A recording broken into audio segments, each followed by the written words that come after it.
Now, here's something that's very important.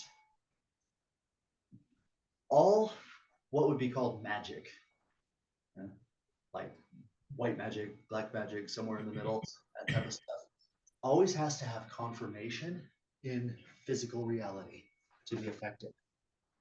You cannot manifest something like this, doing nothing. Let's say you want it to rain. Well, you wait for a day that it's raining, you stand there, and you do some particular movement, right?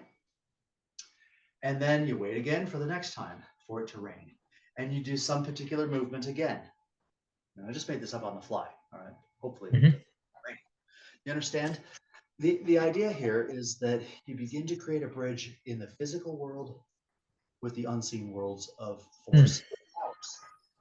Okay?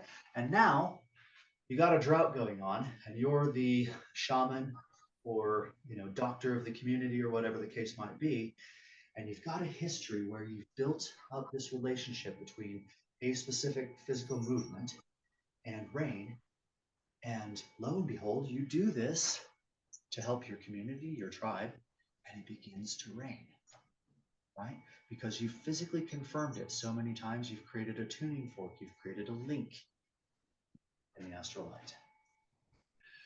There's nothing more to it than that. Yeah. And I mean, churches do this, don't they?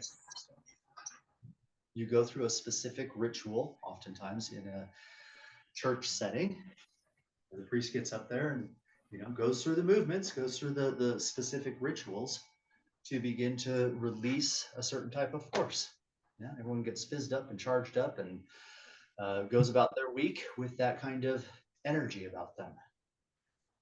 There is nothing magical in the act unless it is put there specifically.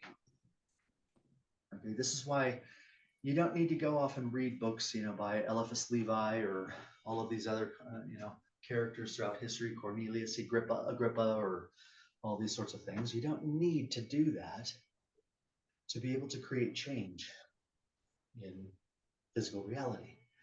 You already have the tools. You just need to be able to do it, right? And what worked for Eliphas Levi, for example, won't work for you unless you put in the same kind of effort that the man did. Yeah?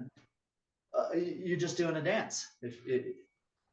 Well, okay, actually, that's not entirely true, because the matter is that there have been millions and millions of people who have done these types of rituals, and so it's created a print in the astral light, and so you might stand some chance, but probably not in the beginning.